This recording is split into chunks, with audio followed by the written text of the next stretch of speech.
ஸ்ரீரங்கம் ரங்கநாதர் கோயில் ரங்கநாச்சியார் கோடை திருநாள் பூச்சாற்று உற்சவ முதல் நாள் நிகழ்ச்சிகள் அதிவிமரிசையாக நடைபெற்றன. ஸ்ரீரங்க நாச்சியார் மூலஸ்தானத்திலிருந்து புறப்பட்டு ஆச்சாரிய புருஷர்களுக்கு சடாரி மரியாதை சேவித்து பின்னர் மூலஸ்தானத்தை பிரகாரமாக வலம் வந்து வெளிக்கோடை மண்டபத்தை சென்றடைந்தார். பின்னர் பல்வேறு பூஜைகளும் நடைபெற்றன. ஏராளமான பக்தர்கள் கோயிலுக்கு வருகை தந்து சாமி தரிசனம் செய்தனர்.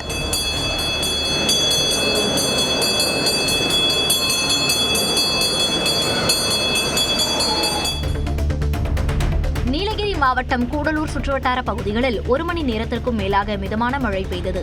மாலை நேரத்தில் மழை பெய்ததால் மாணவ மாணவிகள் பாதிக்கப்பட்டனர். மேலும் சாலையோர கடைகளில் வியாபாரம் பாதிக்கப்பட்டதுடன் சாலைகளில் சென்ற மக்கள் ஆங்காங்கே ஒதுங்கும் நிலை ஏற்பட்டது.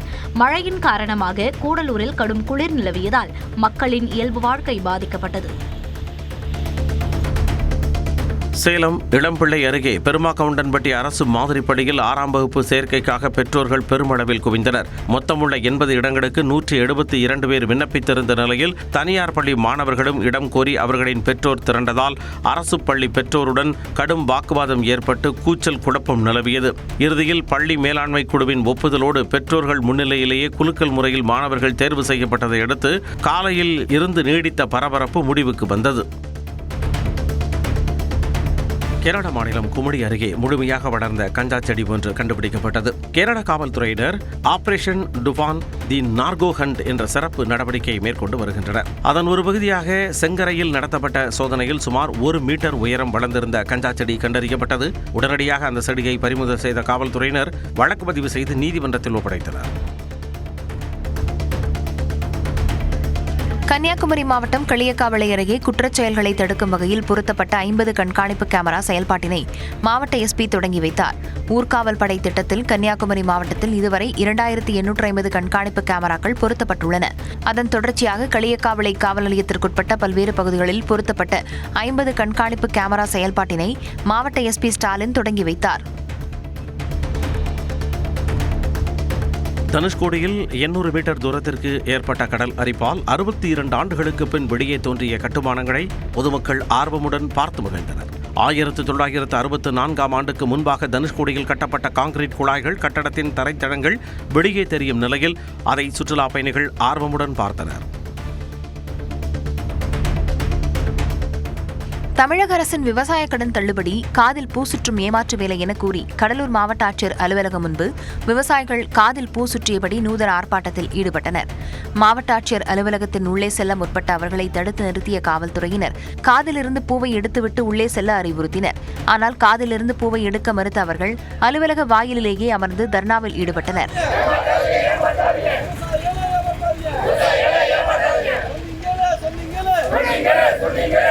மாவட்ட வருவாய் அலுவலர் புண்ணியகோடி நேரில் வந்து விவசாயிகளிடம் கோரிக்கை மனுவை பெற்றுக் கொண்டார். சென்னை எருக்கஞ்சேரி பகுதியில் மின்மாற்றி ஒன்று திடீரென தீப்பிடித்து மளமளவென எரிந்ததால் பரபரப்பு ஏற்பட்டது. மின்மாற்றி அருகே நிறுத்தப்பட்டிருந்த ஆட்டோ தீப்பற்றி எரிந்து சாம்பலானது. குடியிருப்பு பகுதிகளுக்கும் தீ பரவியதால் அச்சமடைந்த பொதுமக்கள் வீடுகளின் முன்பு நிறுத்தப்பட்டிருந்த வாகனங்களை அவசரமாக அப்புறப்படுத்தினர். தகவல் அறிந்து சென்ற தீயணைப்பு வீரர்கள் தீயை அணைக்கும் பணியில் ஈடுபட்டனர்.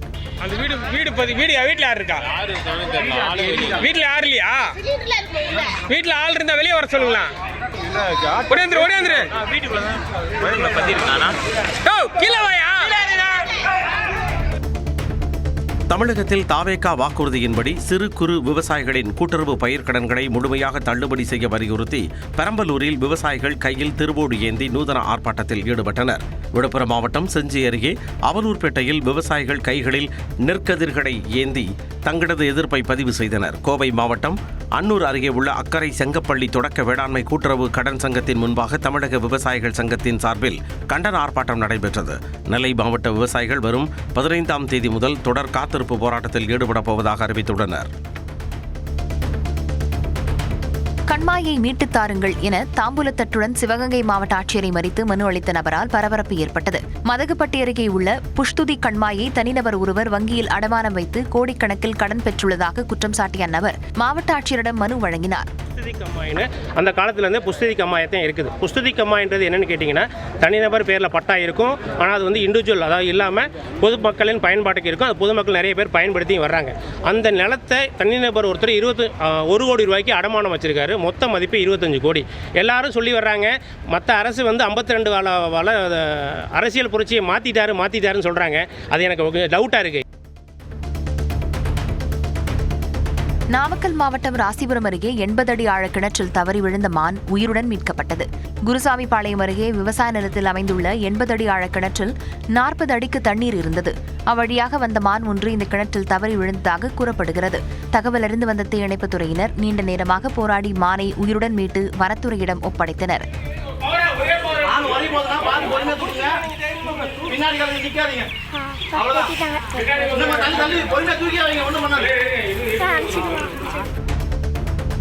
கேரள மாநிலம் திருவனந்தபுரத்தில் இருசக்கர வாகனத்தில் கைப்பிடியில் மறைந்திருந்த குட்டி பாம்பை தீயணைப்பு வீரர்கள் அப்புறப்படுத்தினர். இளைஞர் ஒருவர் இருசக்கர வாகனத்தை சாலையோரம் நிறுத்திவிட்டு கடைக்கு சென்ற நிலையில் அதன் கைப்பிடியில் பாம்பு புகுந்துள்ளது. இதுகுறித்த தகவல் அறிந்து வந்த தீயணைப்பு வீரர்கள் இருசக்கர வாகனத்தின் கைப்பிடியை கழற்றி குட்டி பாம்பை வெளியேற்றினர். திருவண்ணாமலை அண்ணாமலையார் கோவிலில் ஆந்திர மாநில பக்தர்களுக்கு சிறப்பு தரிசனம் செய்து வைப்பதாக கூறி 6000 ரூபாய் பறித்து ஏமாற்றிய இளைஞர் பிடிபட்டார். நேற்று முன்தினம் கோவில் ஊழியர்களிடம் சிக்கிய பொழுது அவர் தப்பியோடிய நிலையில் கோயில் இணை ஆணையர் கொடுத்த புகாரின் பேரில் காவல்துறையினர் வழக்கு பதிவு செய்து விசாரணை மேற்கொண்டனர். இந்நிலையில் தலைமறைவாக இருந்த திருமறை செல்வன் என்பவரை கைது செய்து சிறையில் அடைத்தனர். திருப்பூர் ரயில் நிலையம் அருகே சூறைக்காற்றில் ஆலமரம் விழுந்ததால் அப்பகுதியில் நிறுத்தி வைக்கப்பட்டிருந்த சொகுசு கார் சேதமடைந்தது. சுசையாபுரம் பகுதியில் விநாயகர் கோயில் அருகே இருந்த ஆலமரம் சூறைக்காற்று வீசியதைத் தொடர்ந்து வேரோடு சாய்ந்து விழுந்தது. சம்பவ இடத்திற்கு சென்ற தீயணைப்புத் துறையினர் மற்றும் மின்வாரிய ஊழியர்கள் பொதுமக்கள் உதவியுடன் அதனை அப்புறப்படுத்தினர்.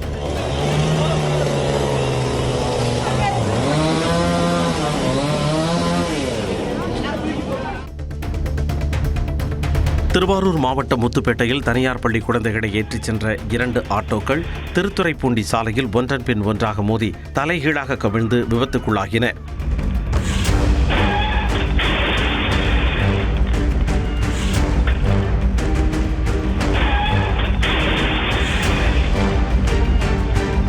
காயமடைந்த குழந்தைகள் உடனடியாக மீட்கப்பட்டு முத்துப்பேட்டை அரசு மருத்துவமனையில் சிகிச்சைக்காக அனுமதிக்கப்பட்டனர்.